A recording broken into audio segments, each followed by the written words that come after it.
Assalamu alaikum. Wa alaikum assalam.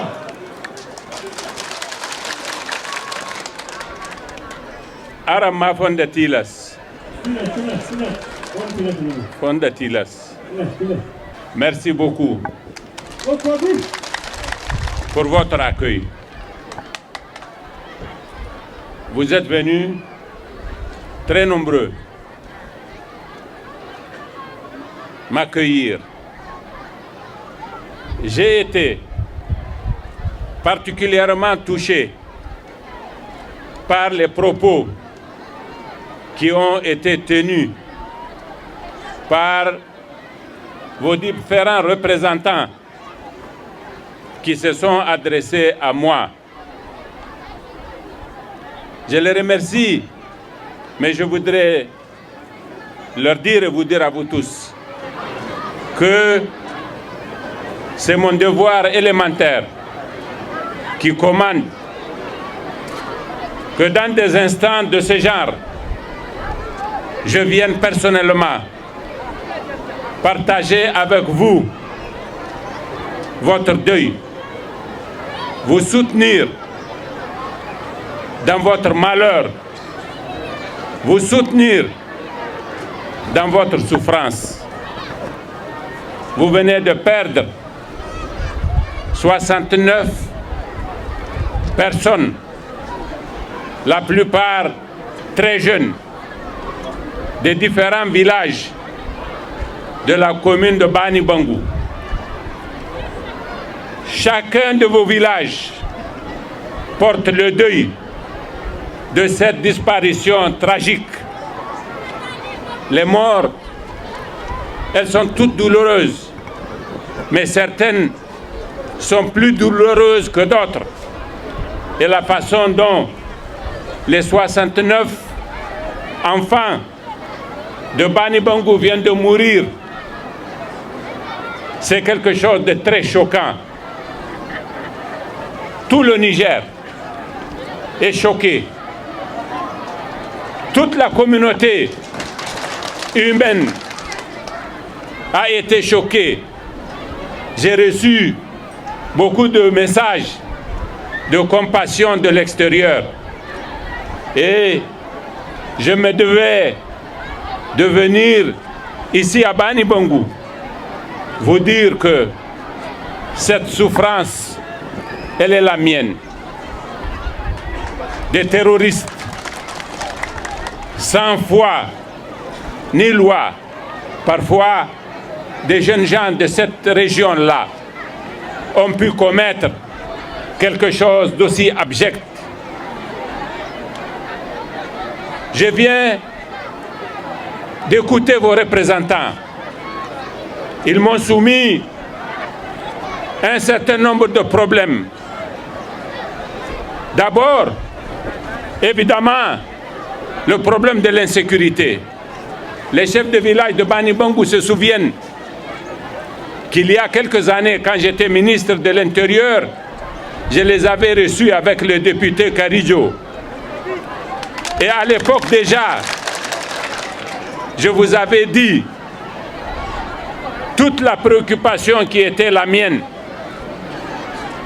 Et je vous avais également dit que nous serons à vos côtés. L'insécurité, malheureusement, n'a pas diminué. Elle a même augmenté dans tout l'espace. C'est comme une épidémie. C'est comme une maladie de type endémique. Mais, Inch'Allah, qui ne saurait durer. Nous travaillons à y mettre fin. Je suis venu pour vous soutenir, mais pour vous écouter. Et je vous ai entendu. Je suis venu avec tous les responsables des forces de défense et de sécurité, dont le chef d'état-major de l'armée, pour qu'eux aussi, en même temps que moi, entendent ce que vous dites, entendent ce que vous voulez et écoutent vos propositions. Je voudrais vous dire aussi que de tous les soucis que nous avons, le souci de l'insécurité dans la région de Tillabéri est la chose qui m'empêche le plus de dormir et sur laquelle je réfléchis le plus. C'est un défi pour notre pays. C'est le défi numéro 1 pour moi, le président de la République. Parce que c'est à moi de vous assurer la sécurité. Vous avez raison d'utiliser les termes dont vous avez fait usage. Ce défi, je vais y faire face. Je vais y faire face avec toutes les forces de défense et de sécurité et avec votre soutien. Je voudrais que vous comptiez sur nous. Je voudrais que vous comptiez sur l'armée du Niger, les forces armées nationales. Je voudrais que vous comptiez sur la gendarmerie nationale, sur la garde nationale, sur la police nationale. C'est leur travail d'assurer votre sécurité. Je comprends que vous ne soyez pas satisfait de notre rendement, de nos performances. Je le comprends. Comment peux-je ne pas le comprendre?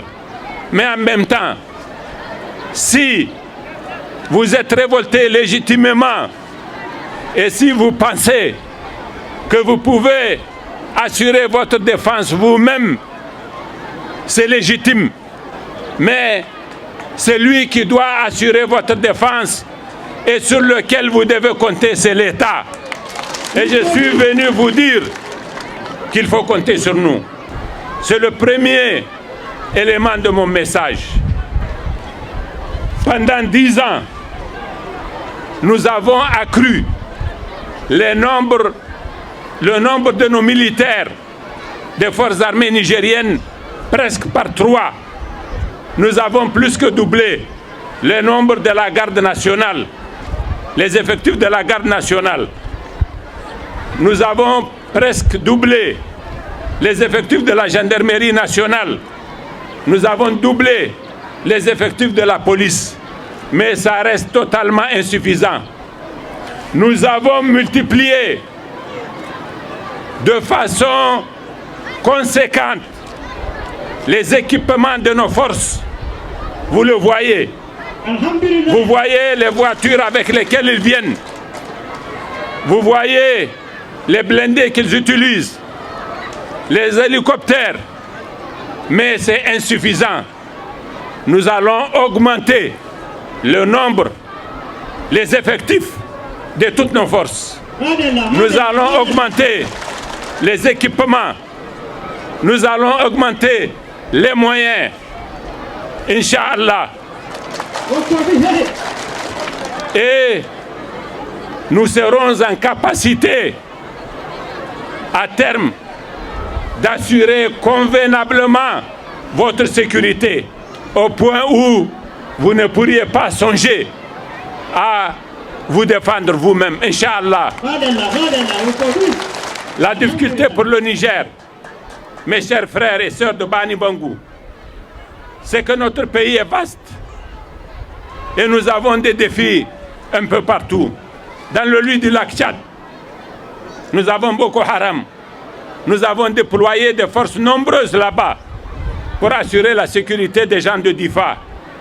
Tout le long de la frontière de Maradi, nous avons une insécurité qui nous vient de la forêt qui est en territoire nigérian. Là également, nous avons des forces.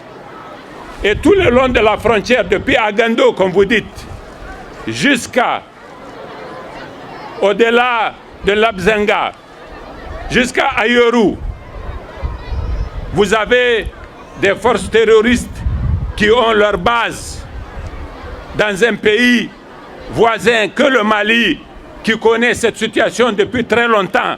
Vous êtes voisin du Mali, vous. Vous savez ce qui se passe dans ce pays, malheureusement, depuis 2012. Et donc, par conséquent, nous avons déployé des forces depuis Tilia jusqu'à Ayoru.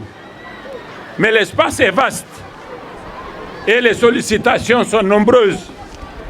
Les terroristes utilisent des motos, ils sont rapides, ils sont lâches, ils viennent dans des villages isolés, ils tuent des paysans dans les champs.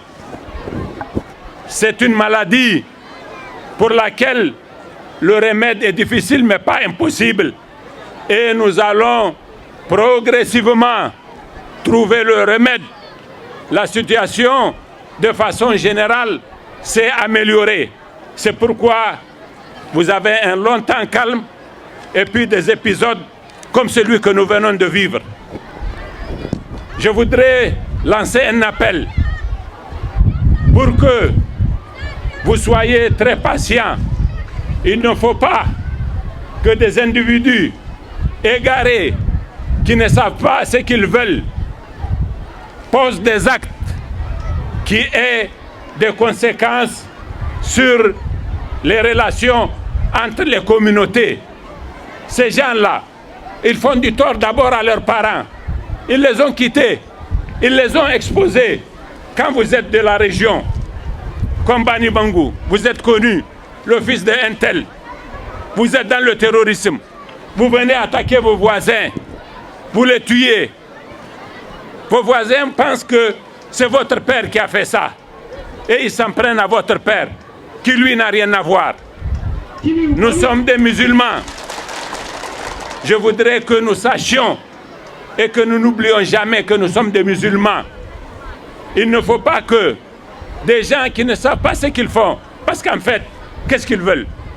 Ce qu'ils font là, où est-ce que ça va les amener? Ils sont sur des motos, ils tuent des gens, ils volent, et après, où est-ce que ça va les conduire? Nulle part.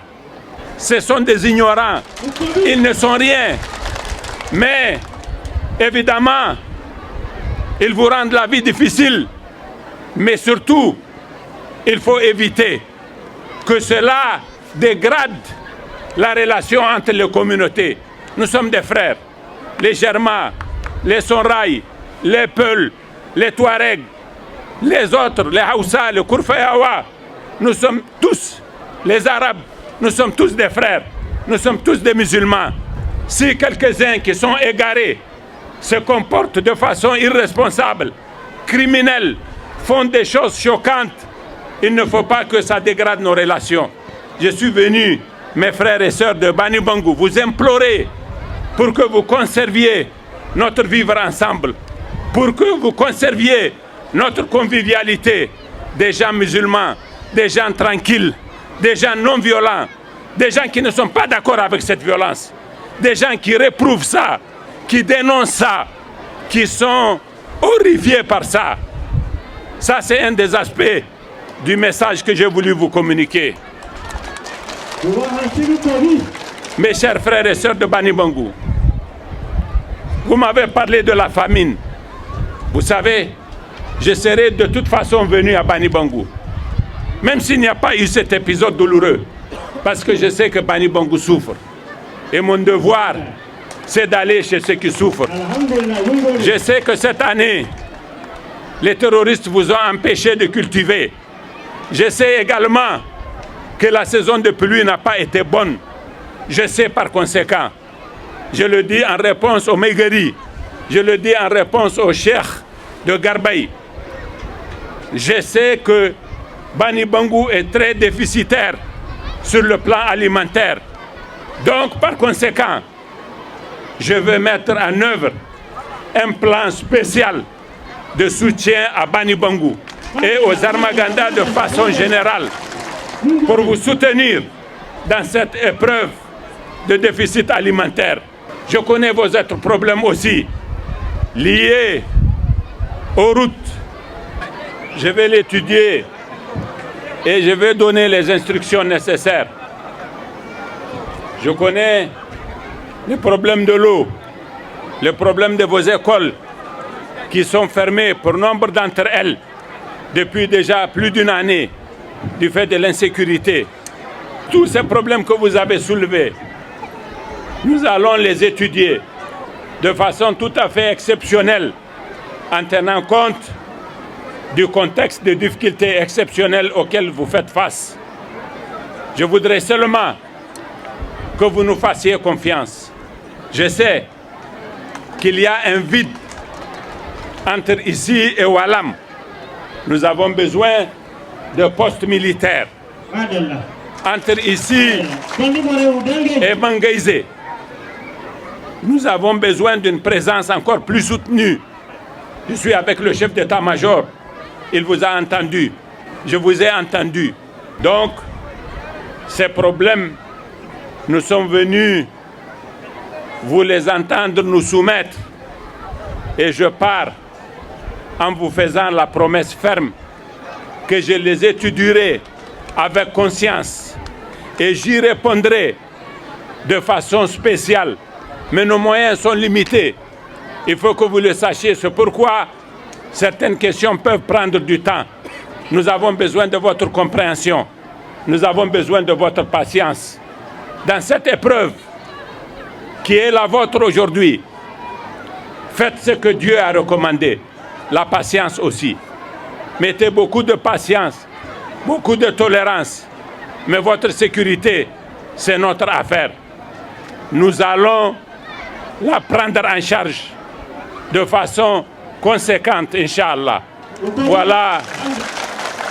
Voilà ce que je suis venu vous dire, tout en vous présentant une fois encore mes condoléances attristées, tout en vous réaffirmant ma compassion, tout en vous disant que jamais nous ne vous oublierons, que jamais vous ne vous sentirez seul, que toujours nous serons avec vous, devant vous, pour vous protéger, parce que c'est notre mission. Merci beaucoup.